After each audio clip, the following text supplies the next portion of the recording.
In today's video, I'm going to teach you how to navigate through QuickBooks to create a statement. This process is fundamental for anyone who needs to manage their finances efficiently with QuickBooks. Let's get started.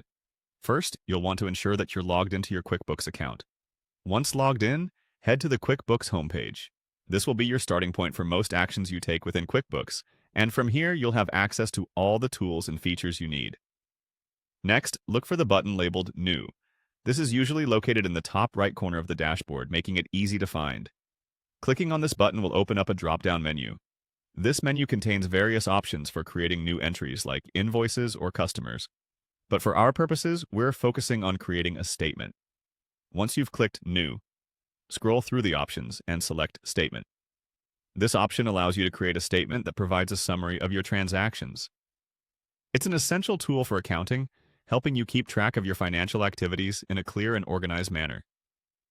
Now that you have the statement creation screen open, find the statement date field. Clicking on the statement date will allow you to select the date for which you want to generate the statement. This step is crucial because it determines the time frame of the transactions included in your statement. Be sure to choose the date that reflects when you want the statement to start. Next, navigate to the statement type. Here you can choose from different types of statements depending on your needs. QuickBooks allows for flexibility by offering various statement types, so you can select the one that best fits your business's financial reporting requirements.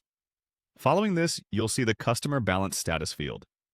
Clicking on this will give you a range of options to select from, which helps in tailoring the statement to include or exclude customer balances as necessary. This aspect allows you to filter statements based on the balance status of your customers, providing more detailed insights as needed. Now, let's set the start date of your statement by locating the Start Date field. This field allows you to specify the beginning of the period that you want the statement to cover. It's an important setting as it marks the start of the transactions to be summarized. Finally, locate the End Date field to complete the configuration of your statement. Similar to setting the start date, choosing an end date defines the end of the period for your statement.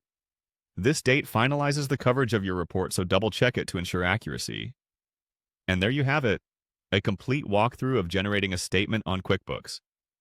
By following these steps, you'll be able to manage your financial statements effectively, keeping track of all crucial transactions with ease.